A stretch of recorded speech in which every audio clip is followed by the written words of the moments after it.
ছাত্র দলের এই প্রকাশ্য গণতান্ত্রিক ইতিবাচক কর্মকাণ্ডে দেশ বিরোধী অপশক্তি প্রতিহিংসা পরায়ণ হয়ে 5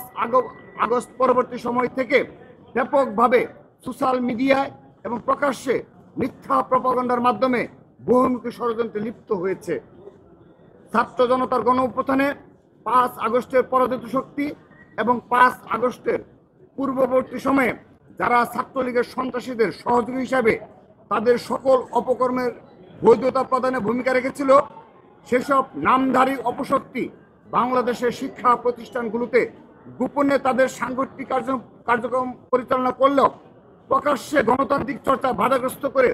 মব সংস্কৃতির মাধ্যমে বিভিন্ন অনাকাঙ্ক্ষিত পরিস্থিতির সৃষ্টি করছে এবং নাগরিক হিসাবে শিক্ষার্থীদের প্রাপ্য গণতান্ত্রিক অধিকার হরণের অপচেষ্টায় লিপ্ত থেকে অতীতের ফ্যাসিস্ট সন্ত্রাসী সংগঠনের ন্যায় অগণতান্ত্রিক আচরণের পুনরাবৃত্তি ঘটাচ্ছে। এই সকল ধারাবাহিকতার প্রেক্ষিতে গতকাল খুলনা প্রকৌশল ও প্রযুক্তি বিশ্ববিদ্যালয় কুয়েটে যে অনাকাঙ্ক্ষিত ঘটনাটি ঘটেছে সেটি নিয়ে অনলাইনে ও অফলাইনে সত্য ঘটনাকে আড়াল করে অপপ্রচারের মাধ্যমে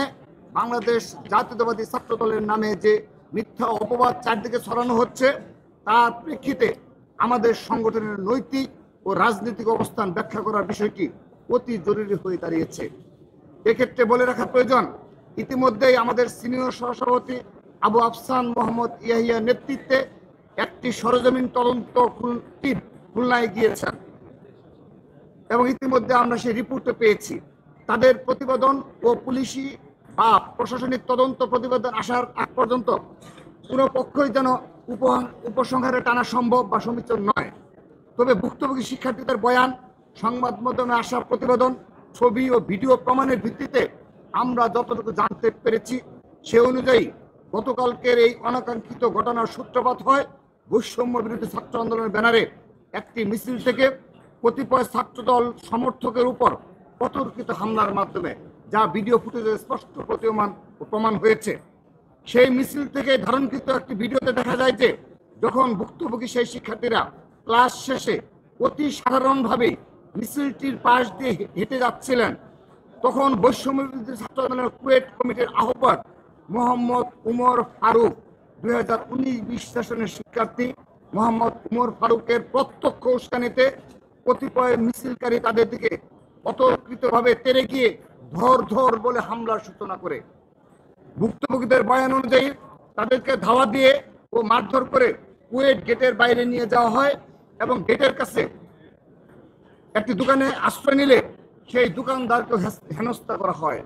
যার জবাবে সেই দোকান মালিকের পরিচিত কিছু স্থানীয় লোকজন সশস্ত্র হামলা চালায় সেই মিছিলকারীদের উপর।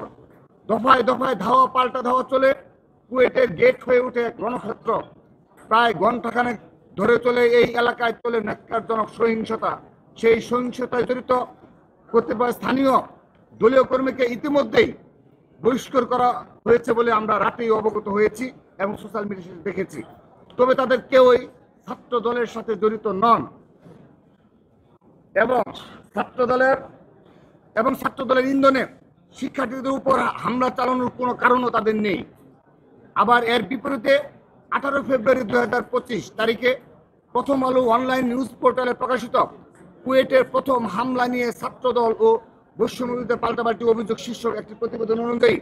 ঘটনার সূত্রপাত সম্পর্কে বৈষম্য বিরোধী ছাত্র আন্দোলনের এক নেতা প্রথম আলোকে বলেন,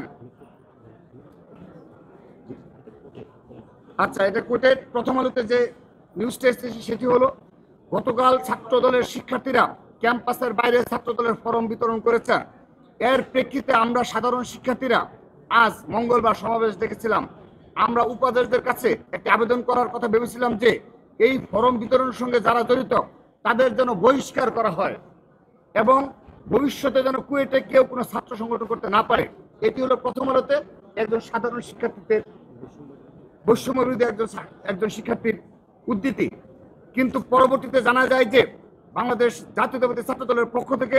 উক্ত সদস্য ফরম পূরণ কার্যক্রম অংশগ্রহণ শুরু না হলেও বাংলাদেশি জাতীয়তাবাদী আদর্শে উজ্জীবিত শিক্ষার্থী হিসাবে পরিচিত বলে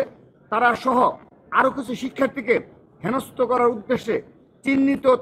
তালিকাভুক্ত করে সাধারণ শিক্ষার্থী ব্যানারের আড়ালে লুকানো বৈষম্যবিরোধী ছাত্র আন্দোলন ও আন্ডারগ্রাউন্ড রাজনীতির ধারক বাহক ইসলামী ছাত্র শিবিরের গুপ্ত কর্মীরা এবং ক্যাম্পাসে রয়ে যাওয়া ফেসিবাদী নিষিদ্ধ সংগঠন ছাত্রলীগের কর্মীরা বাংলাদেশ জাতীয়তাবাদী ছাত্রদল কুয়েট ক্যাম্পাসে আনুষ্ঠানিকভাবে কোনো রাজনৈতিক অনুষ্ঠান আয়োজন না করলেও এসব গুপ্ত ষড়যন্ত্রকারীদের ইন্ধনে সাধারণ শিক্ষার্থী পরিচয়ে উক্ত মক মিছিলটি শুরু করার আগে ক্যাম্পাসে ছাত্রদলের রাজনীতি নিষিদ্ধ করার চেয়ে ক্যাম্পাসে বিশাল ব্যানার টানানো হয় এবং মিছিল থেকে বিনা উস্কানিতে ছাত্রদলের সমর্থকদের উপর হামলা চালানো হয়। উল্লেখ্য যে উক্ত সহিংসতায় ছাত্রদলের উক্ত সমর্থকেরা কেবলমাত্র ভুক্তভোগী হিসেবে জড়িত ছিলেন বলেই এখন পর্যন্ত প্রতীয়মান হয়েছে। তাদের তিনজনই কুয়েটের সম্মান কোর্সের নিয়মিত শিক্ষার্থী। যেহেতু কুয়েটে বাংলাদেশ জাতীয়তাবাদী ছাত্রদলের কোনো কমিটি গঠিত হয়নি এবং এখন পর্যন্ত কুয়েট ক্যাম্পাসে সদস্য ফরম পূরণের আনুষ্ঠানিক কার্যক্রম ক্যাম্পাসে শুরু হয়নি, সেহেতু তারা তিনজন বাংলাদেশ জাতীয়তাবাদী ছাত্রদলের নিবন্ধিত কর্মীও নন। তাই তাদেরকে কেন্দ্র করে ঘটা কোনো ঘটনাকে ছাত্রদলের হামলা শীর্ষক ঘটনা হিসেবে প্রচার করা সর্বভাবে মিথ্যা ও উদ্দেশ্য প্রণোদিত একটি কাজ। আর এসব উস্কানিমূলক বেআইনি কার্যক্রমের সাথে যুক্ত প্রায় সকলেই বিগত 28 ডিসেম্বর 2024 তারিখে ঘোষিত বৈষম্য বিরোধী ছাত্র আন্দোলনের কমিটির নেতা এবং সেই কমিটির আহ্বায়ক মোহাম্মদ উমর ফারুকি ছাত্রদলের সেই তিনজন সমর্থককে ধর বলে প্রথমে তেড়ে যান এবং সবাইকে মারধরে উদ্যত একত্রিত করেন।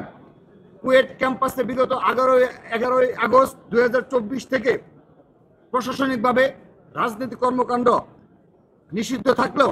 বৈষম্য বিরোধী ছাত্র আন্দোলনের কমিটি ঘোষণার পাশাপাশি বিভিন্ন রাজনৈতিক কার্যক্রম তারা পরিচালনা করে আসছে, যার বিরুদ্ধে কুয়েট প্রশাসনের পক্ষ থেকে কোনো পদক্ষেপ গ্রহণ করা হয়নি। সাধারণ শিক্ষার্থী ব্যানারে কোনো মবও তৈরি হয়নি। আবার এসব ঘটনা চলাকালে এবং পরবর্তীতে কোনোরূপ তথ্য প্রমাণ ছাড়াই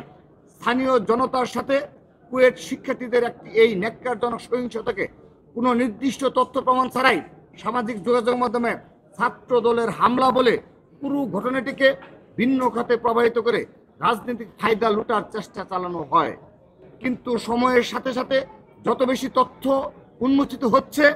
তত আমরা দেখতে পাচ্ছি যে ন্যাক্কারজনক এই ঘটনাটির প্রকৃত সত্যরূপ যেভাবে উপস্থাপন করা হয়েছে তা হতে সম্পূর্ণরূপে ভিন্ন। আমরা মনে করি এই ঘটনার মাধ্যমে আবারও প্রমাণ হলো 24-এর গণ অভ্যুত্থানের পর বর্তমানে সারা দেশে বাংলাদেশ জাতীয়তাবাদী ছাত্রদলের নেতা কর্মীদের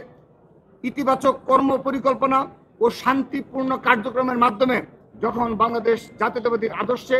অসংখ্য নবীন শিক্ষার্থী আকৃষ্ট হচ্ছে ও রাজনৈতিকভাবে সম্পৃক্ত হচ্ছে, ঠিক তখনই আন্ডারগ্রাউন্ড অপরাজনীতির অতি উৎসাহী চর্চার মাধ্যমে প্রতিঘাতমূলক নানান গুপ্ত কার্যক্রম ও অপপ্রচারকে পুঁজি করে উস্কানি সহিংসতার পথ বেছে নিয়েছে কিছু গুপ্ত সংগঠন ও নিষিদ্ধ ঘোষিত ফেসিবাদী সংগঠন ছাত্রলীগের সন্ত্রাসীরা। নিষিদ্ধ ঘোষিত ফেসিবাদী সংগঠন ছাত্রলীগ যেমন অতীতে সাধারণ শিক্ষার্থীদের নাম ভাঙিয়ে নিজেদের অপকর্মের সাফাই দিত, ঠিক সেভাবেই 5 আগস্ট পরবর্তী সময়ে গুপ্ত সংগঠন শিবির সাধারণ শিক্ষার্থীদের নামকে কলুষিত করছে এবং এই নাম ব্যবহারের মাধ্যমে ক্যাম্পাস সমূহে ভিন্ন রূপে অগণতান্ত্রিক ফেসিবাদী কর্তৃত্ববাদ পুনঃপ্রতিষ্ঠা করার অপচেষ্টায় লিপ্ত রয়েছে। প্রিয় সাংবাদিক ভাই ও বোনেরা, আপনারা জেনে থাকবেন যে গণপ্রজাতন্ত্রী বাংলাদেশের সংবিধানের অনুচ্ছেদ নং 36, 37 ও 38 এর এবং নাগরিক ও রাজনৈতিক অধিকার বিষয়ক আন্তর্জাতিক চুক্তি ICCPR এর ধারা নং 19, 21, 22 অনুসারে বাক স্বাধীনতার চর্চা ও সভা সমাবেশে অংশগ্রহণ করা বাংলাদেশের সকল শিক্ষার্থীর স্বীকৃত অধিকার। তা সত্ত্বেও শিক্ষার্থীদের রাজনৈতিক সচেতনতার কারণে বর্তমান ফেসিবাদ ও দখলদারিত্বের চর্চা যখন অসম্ভব, তখন সেই ফেসিবাদ ও দখলদারিত্বের সংস্কৃতির ধারক বাহক গুপ্ত নিষিদ্ধ সংগঠন শিবির ও ছাত্রলীগ সম্পূর্ণ আইন বহির্ভূত ও অবৈধ উপায়ে ক্যাম্পাস সমূহে সাধারণ শিক্ষার্থীদের ভেষ ধরে গণতান্ত্রিক ছাত্র রাজনীতি নিষিদ্ধ করার দাবি করে ক্যাম্পাস সমূহে নিজেদের অঘোষিত নিষিদ্ধ দখলদারি জারি রাখার জন্য উঠে পড়ে লেগেছে। আমরা বাংলাদেশ জাতীয় ছাত্র দল দেশব্যাপী সকল ক্যাম্পাসে আমাদের সুস্থ, সুন্দর ও শিক্ষার্থী বান্ধব কার্যক্রমকে সাফল্যমণ্ডিত করে তোলার মাধ্যমে গণতান্ত্রিক, সাংগঠনিক, রাজনৈতিক সৌন্দর্য শিক্ষার্থীর সামনে তুলে ধরে এসব হীন ষড়যন্ত্রকে মোকাবেলা করব বলে দৃঢ়ভাবে বিশ্বাস করি। এবং একই সাথে শিক্ষা ঐক্য প্রগতির জান্ডাবাহী সংগঠন হিসেবে এবং শহীদ রাষ্ট্রপতি জিয়াউর রহমান বীরুত্তম প্রবর্তিত বহুদলীয় গণতান্ত্রিক রাজনৈতিক ধারক বাহক হিসেবে যে কোনো রূপে দখলদারিত্ব ও ফেসিবাদ কায়েম করে শিক্ষার্থী তথা জনগণের রাজনৈতিক অধিকারকে খর্ব করার সকল অপচেষ্টাকে ব্যর্থ করে দেওয়ার জন্য বাংলাদেশ জাতীয় ছাত্র দল সদা বদ্ধপরিকর থাকবে। পরিশেষে আবারও আহতদের দ্রুত সুস্থতা কামনা করার সাথে সাথে উক্ত সহিংস ঘটনার হামলার তীব্র নিন্দা জানাচ্ছি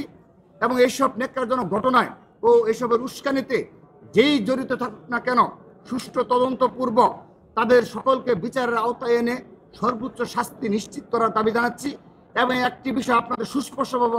অবহিত করতে চাই যে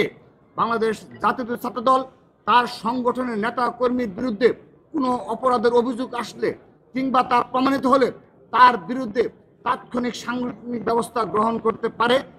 কিন্তু তার বিচারের দায়িত্ব রাষ্ট্রকেই নিতে হবে।